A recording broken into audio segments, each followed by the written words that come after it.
karaoke, so this is a little bit different. There's no any music. So, one of the things we wanted to start off by doing was mentioning the real estate piece on the bundle of rights, which comes down to real estate. And you have basically a bundle of sticks. And three of the most important sticks are air rights, surface rights, and subsurface rights. We have a whole lot of real estate acquisitions to do on this program, and the majority of them are going to be subsurface in the tunnel area. That comes out to, there's about, I believe it's over 500. I've got some numbers on in the rest of the presentation where we'll be able to see that. But for you to understand where we're coming from when we say we're going to be needing to buy subsurface rights.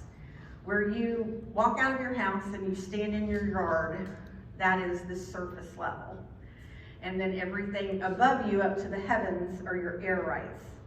And whenever you own your property in fee simple, you own everything from the ground all the way up to the air rights to infinity and beyond, like they do on Toy Story. And then for the ground, you own the ground, subsurface, down to the core of the earth, okay? And so where we're going to be coming in for a subsurface transaction will be underneath, well underneath the basements and down below here. So what we will be doing is be buying subsurface rights below a plane. And that's not like an aeroplane, but it's like and forgive me because it's just the real estate speak that I'm so used to. But these actually help quite a bit. But it's basically just kind of think of a linear plane across the air. Like right here, if I were to just like put a laser out this way, that would be a plane. So, but this, instead of being in the air, this is under the ground. Is that making any sense? Okay.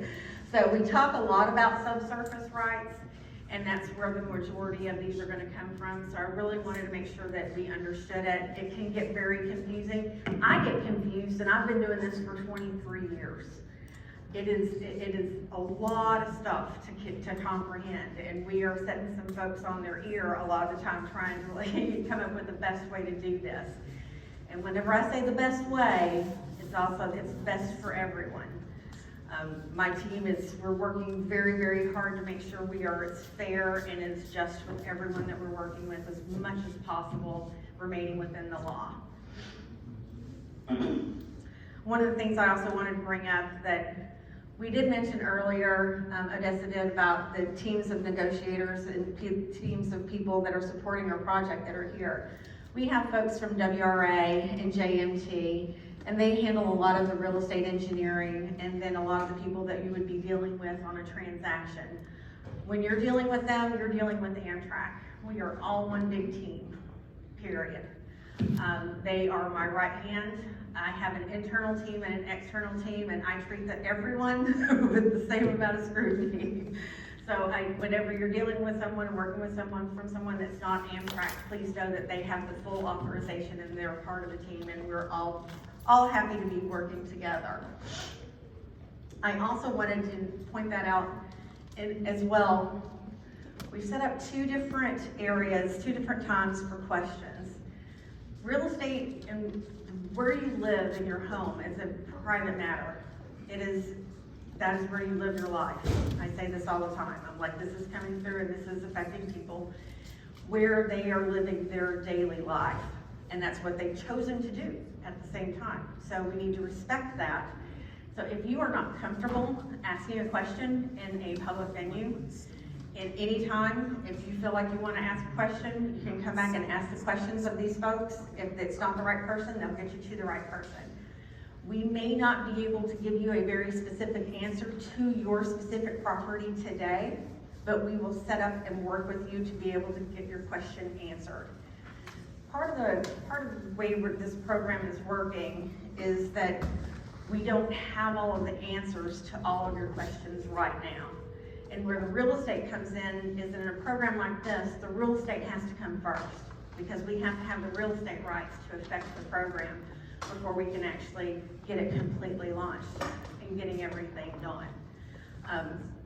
But I use this euphemism a lot. I say it's like a chicken and an egg. You don't know which comes first. And I'm like, we've got so many chickens and we have so many eggs. It can get really, really confusing. But again, just know that we're also going to be putting up a real estate email address that you'll be able to email, and that's directly into Amtrak, into the real estate team, so that you can, if you don't want to ask your question here tonight, and either in the public venue or directly to a person, you can send that to an email address. That's kind of how I do things too. I really like email. I would just assume to do that, because then you have more time to actually think about your questions and stuff. So I'm going to move on. I want to make sure that if we need to come back to this, we can. If there's any questions, if it comes up, okay? Okay, so to get this organized a little bit, we decided to start off with trying to explain the acquisitions that we're doing from the city of Baltimore. A lot of these have to do with roadways, and a lot of these have to do with subsurface roadways, which is kind of interesting and also kind of nuts at the same time, because we have to go through these processes with the city in order to close roads, but it's just subsurface. So it's a whole lot of work, but it's not actually going to affect anything except for allowing the tunnel to be constructed. So there are 61 of those. There are also 12 parcels that are currently owned by the city, and they have been identified for subsurface acquisition as well. These include like parcels that the city has gained for like tax purposes, if they might have condemned the property for some reason, acquired it through tax sale, various reasons. There's about 12 of those, and then on the surface, there are 14 that we have identified right now. Surface roadway closures and modifications that will occur. Most of these are going to be not throughway streets. It would be where Amtrak actually owns the property all around it anyway. And so it just that street wouldn't go towards any more towards a dead end than it did before. Does that make sense? It's kind of weird. It's a little hard to understand. And there's a couple of different little pictures that we'll be able to show you there too. And then also there's 10 acquisitions of a whole or partial surface property that we'll be buying from the city too. A lot of these have to do with properties that are in the facilitation of building the MARC station, because where the MARC station is now, it's just kind of shifting a little bit, and the city owns the property in that area. And so we have to buy that property from the city so that we can build the station for the MARC station. There may be additional properties identified as we go along and as the design progresses and as the program progresses. It's just how it works. So if you see us in a year and those numbers aren't consistent, then we're not trying to hide anything from you. I just want to be upfront. This is what it looks like today. It could change. We're not expecting too many changes, but it could still happen. So on the subsurface road acquisitions, since there's 61 of them, what we did is we split them up into 4 groups. Now this shows the tunnel path, and so we split all the road closures into group 1, group 2, group 3, and group 4. These 61 roadways closures, they have to be closed, some of them have to be opened, closed, and then transacted. There is a municipal process that we have to follow in order to accomplish this. And so we have been working closely with Baltimore DOT, and then we're developing the ordinances, we're doing the plats, and then once we're completed there, they will be going towards City Council and Planning Commission meetings. And these are their standard meetings that they would be having, that then our ordinances and the affected processes in order to transact everything would be going through these. You will see, and then, you guys are taxpayers, your property owners, your residents of Baltimore. These are your roads. These are public freeways. So you have a right to understand what's going on with them. So it's just kind of complicated and a little weird to think about whenever it's just subsurface at the same time. Once the different ordinances go through the city council and the planning commission meetings and approved, then the mayor signs it into law, and then the ownership will work with the city's real estate department to transact the subsurface roadways to Amtrak's name. And then that would be, I think, the end, but I don't know, there may be something else. Every time we hit a quarter, it seems that there's something new that comes up. Whenever the planning commission meetings are being scheduled, and once we get approved to be on their agenda, you will see this notice with a QR code posted around your neighborhood. The city actually directs us where to put these, and we can also, if you sign up with us tonight, then we can make sure that we send you an email to let you know that this is going on, and let you know which group is involved too. I have more slides to show you the specific grouping, so maybe if you know which home your group is in. And that's also another question, that if you wanted to send us your address to the email address, we can look that up and let you know what group is involved, okay? Did I miss anything on that? Oh, yeah, the very header. Commonly referred to as closures. Because I mean, if I'm walking around and I see this in my neighborhood and that they're going to close the street, that would be a little bit alarming, right? And so, on the subsurface side, nothing's actually changing. Nothing will change on the traffic flow. Nothing would change on the actual road. You would not see anything, that little blip in your Google Maps whenever you're navigating home from somewhere over to somewhere. So it's important to understand that, but at the same time, like I said, you guys are taxpayers, these are public freeways, and you have a right to know what's going on with them. And so that's why these processes are actually in place. We do anticipate trying to get all of these done in 2024 if possible. If not, then we're just gonna keep on trying. That's just what we do.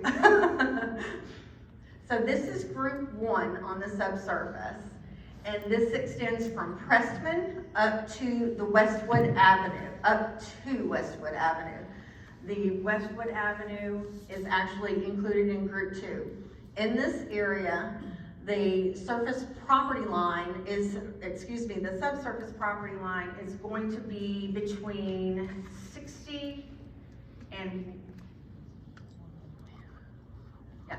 20 and 100 feet below the surface. It will start off at the 20 down here at this Pressman Road, and then it gets deeper as it moves up. So we've got Pressman, Baker, Pressbury, and Westwood Avenue. That 20 to 100 is the property line from the surface. The tunnel is a good bit of distance from there. The tunnel is at least 60 to 100 feet beneath the surface in this area. On group 2, we have Westwood Avenue all the way up through Woodbrook Avenue as it crosses through. In this area, the property acquisition depths are between 100 and 110 feet below the surface. It's kind of hard to conceptualize that when you're thinking about feet and below surface. And so one of the things I like to try to do is to remind you of how many stories a building is. Like if you have a 4-story building, generally speaking, a story of a building is going to be from 10 to 12 feet. And so I think of 10 feet as the story of a building. So 100 feet, 100 to 110 feet, we're looking at 9 to 10 stories building. That's the distance between the surface where when you walk out of your house and you put your feet on the dirt. Down below there, it's 100 to 110 feet to the property line, and then here the tunnel itself would be 130 to 150 feet, or 12 to 14 stories. Yes, ma'am. Is the tunnel depth measured to the top of the The top of the tunnel. Repeat that question. The question was, is the tunnel depth determined from the top of the tunnel or the bottom of the tunnel? And the answer is the top of the tunnel. Unless I'm wrong. Dan, am I wrong? I'm not, okay. I'm wrong a lot, so. In group 3, we're going from Woodbrook Avenue to Linden Avenue. The subsurface acquisition are starting in this area with depths between 95 and 115 feet below the surface. And then the tunnel itself through here is at least 130 feet to 150 feet below the surface, and that's to the top of the tunnel.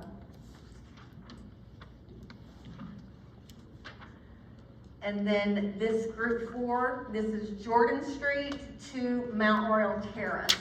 And it kind of jumps a little bit because we've got the plenum right there.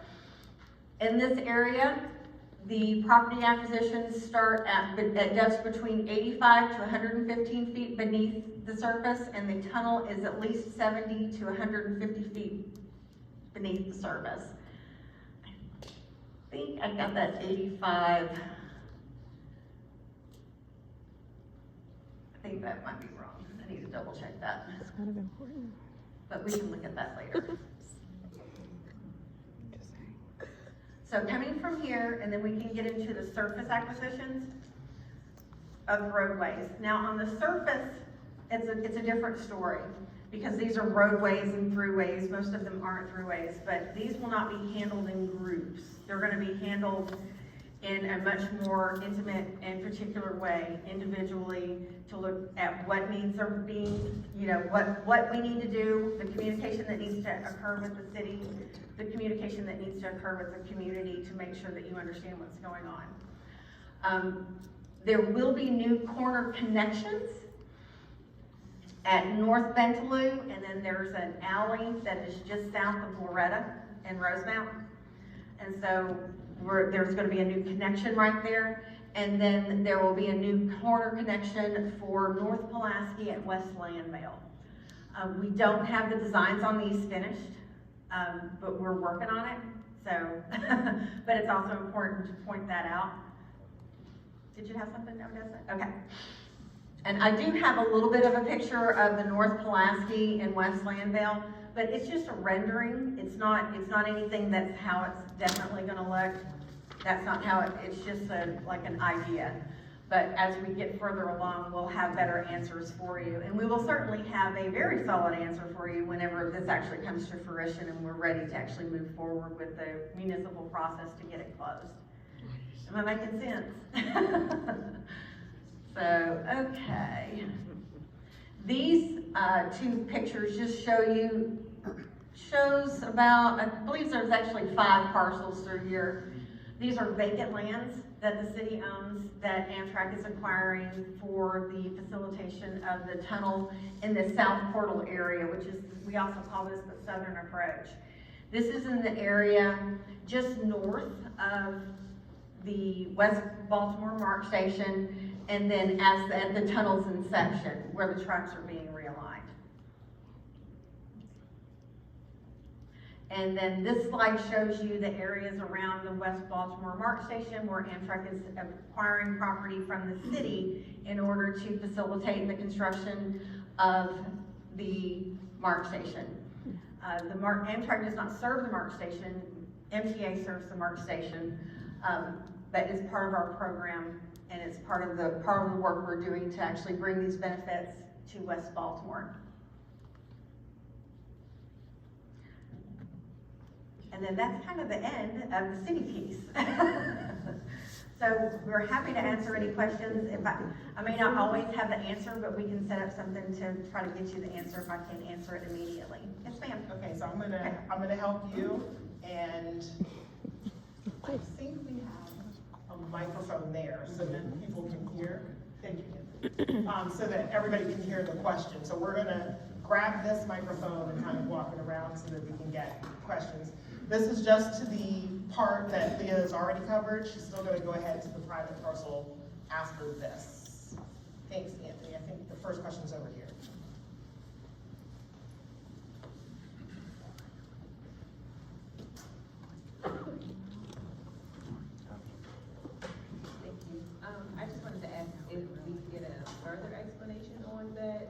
last photo, is that the west side station from Mark? How does that affect the train riders, previously? Yeah, that photo, can we get a little bit more explanation of what happens when you all acquire the area? What will it look like, how will it function? This is actually, and I laid these green parcel lines over what the Mark Station, a rendering of what the Mark Station is gonna look like whenever at the program's completion. Or actually, it'll be before program's completion. But I think you're asking a different question. So, two big things in terms of the sequence of construction. The West Baltimore Mark Station construction is towards the end, and I think you're asking about the impact on people who are actually using the station. Yeah, and what does it look like? Is it like, what, phase 5 or 6? So we're not phased quite that way, but when you look at the program overall, that West Baltimore Mark Station opens when you're ready to open the entire alignment. But I am going to look to the back and figure out who Mark is the right person to answer this question. So I just want to make sure the right person answers you. There's two, you can't say someone with a microphone on. So, okay, so the rendering there is actually the final configuration, right, of my glasses aren't really good, but yes, that's the final configuration of the station. And actually, if, the existing platform is about 100 feet or so, east of that, so right about where the green line is, right, so if you, the existing configuration, the platform is just beyond the bus loop there, right? So essentially, we're pushing the platform about 100 feet, what we call railroad west, right? So most of it is being built, I guess I would say, offline of the existing alignment. So in terms of the impact to riders using the station during construction, the existing station will be in operation through the entire construction period. The new one will be built offline, and there'll be a couple, I guess I would say, interim shifts. However, there'll be 2 tracks in operation all time through the station. Did that answer your question? Excellent. I'm going to ask my experts, though, to come over to this left side of the room so that if someone has a question, they can see your face instead of you being behind them. So if you think you could potentially have to answer a question, go ahead and move to this side of the room so you can come up. Yes, ma'am. We have a second one, Carl. Thank you. I just want to make sure everybody can hear you. Okay.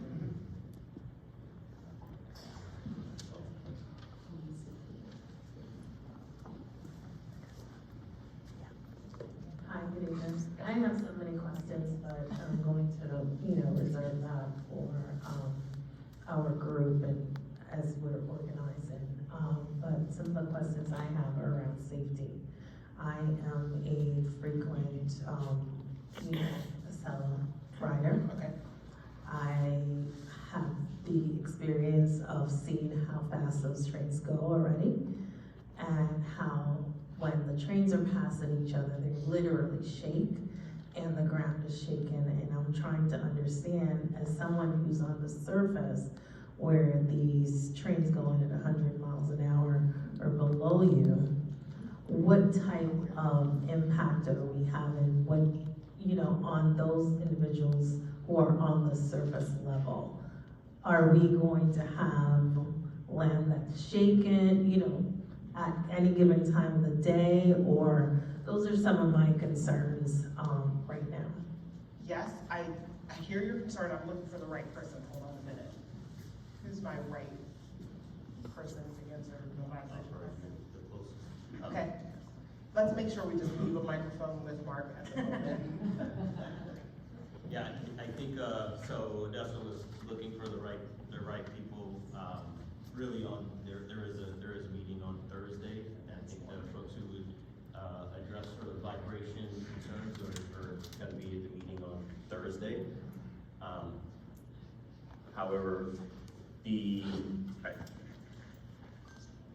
analysis that has been done so far is that there will be almost zero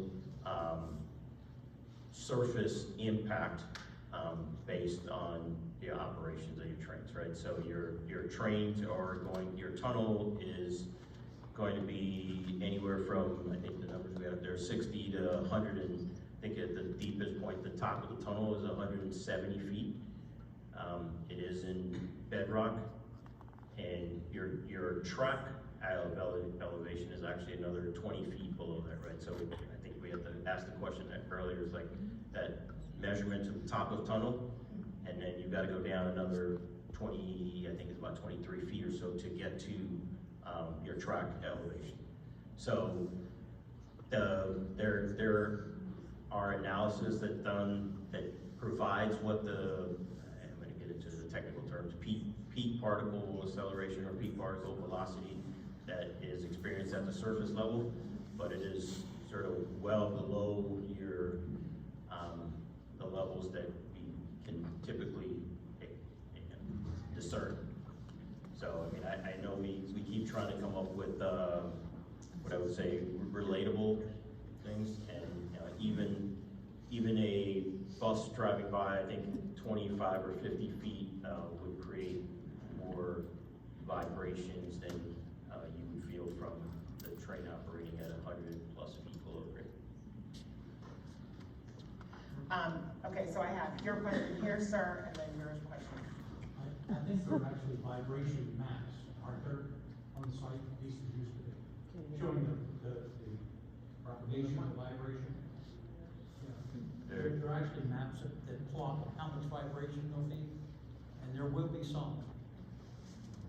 Right, no, there will be. Like I said, there's analysis that's been done that projects what the peak particle velocity will be at the ground surface, and there's, once again, there's different levels that are recognizable to us, and I think there's. That just sounds important. I just told you I'll probably have problems. So, if your hearing's good, you'll probably. So I have you, and then I have a question over here, and I'm gonna organize in a small group. So I know that Carl, you called this one out for me. I'm gonna go here, and then I have this woman here in the purple shirt. So gentleman in the black, woman in the purple shirt, woman with the black polka dot on your head, and then blue shirt here. Okay, so that's about how many I can keep in my head at one time. Hey, just going back to the vibrations question, so on the different routes that you guys are getting, there seem to be different elevations at which you're gonna dig, and one was as low as 85 feet. Can you kind of explain to us what was the basis of the difference? I would have expected there to be more consistency throughout the system. Why was there a difference? And as a part of that, has there been analysis as it relates to the vibration at the lowest point from the surface? Like, So you're being the closest, where you're closest, yeah. okay, that's what I want to make sure. Yes, okay, thank you, Mark. I guess I'm trying to understand the question in terms of the depth. I mean, the vertical alignment of the tunnel was is, I know you say consistent, but it's, I mean, obviously the tunnel is I don't want to say diving, but essentially diving down from the south portal and to get to the deepest point. There are somewhere actually at Pennsylvania Avenue, right, that our new tunnel is going to go under the existing subway.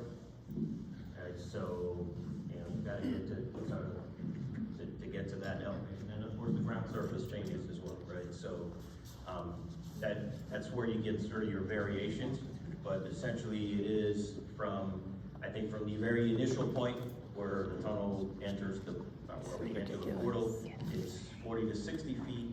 At your deepest point, it's about 170 feet, and then as it daylights out at the north portal, it's back to about the 60 to 70 feet. Is there a point at which you want to stop those vibrations? Can't hear. So the question is I heard you, as you're, is there a point at which you start to hear, or I'm sorry, start to feel vibration as you come closer to that surface? So at the lowest depth at 170 feet, do you start to feel vibration when you get towards the 60? Am I capturing that correctly?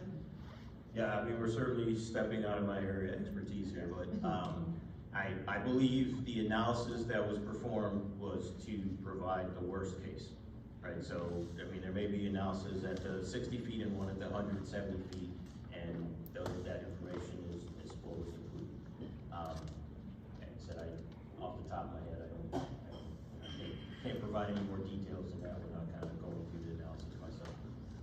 Okay, all right, so. So we're gonna put the Okay. mic here in the middle. Okay, and then- And persons can come here. Excellent, thank you. And I would just ask everybody to be sensitive to, we are tracking the questions, so if you could talk directly into the microphone. And then some of the audience is appreciating hearing the questions also. Just speak as loud as you can. Awesome, thank you, sir. If there's anyone with mobility issues that We'll get- doesn't feel comfortable coming up here, we'll get to you. Yeah. Raise the hand. Hello, everyone. Well, good evening. Well, my main concern is future, in the future. I'm a homeowner in Reservoir Hill, and I was wondering about a building under my home. How is the structure, or how would the structure hold up on my home? Like, long-term effect, we talk about 20, 30 years from now, right? Of course, it's gonna be around for years, right? Of course. So how would that affect our homes? Because they're already 100-some years old. Right. Right? All right, so, again, I think we're a little bit, we're crossed over, so don't necessarily have all of the experts here this evening, because we really were talking about real estate. We're gonna try to answer you to the fullest extent possible. For those, who are in Reservoir Hill, we have a second meeting on Thursday, this Thursday coming, where all of the questions that kind of those, what is the impact on my home in Reservoir Hill? Because it's a follow-up meeting to one that we had a couple of months ago, and we're prepared, and we've got the experts prepared to answer the questions on Thursday. However, we're going to answer as best as we can, because I don't want you to walk away with no answer. Yeah, I mean, well, I don't think the answer changes much, right? So the analysis was performed not for any one specific home, right? The analysis is performed in general terms, and there are threshold values, per all of the requirements, and if the projections would exceed those threshold values, then obviously we have to do something different. So the